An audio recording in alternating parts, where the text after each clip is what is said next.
So once I've gone through all of the clips, now the time is to create a story out of it. For that, I'll take a break from editing. I'll take a pen and paper, just relax for a while, write down all of the must-do shots, write down the starting, the end, and the middle shots, and come up with a beautiful story.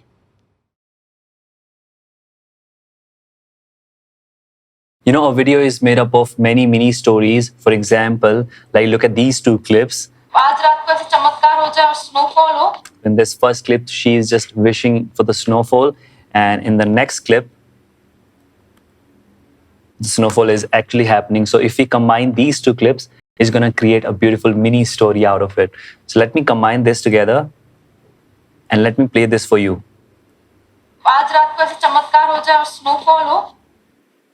So trying out different things is also important while editing. You should not stick to just one style, try out different things. For example, this is the first time I tried to add few vlogs part in the video, where I'm talking to the camera. So that adds a personal touch. You don't need to add those exact things. You can try something else. Always come up with the different ideas. That's what makes your video interesting.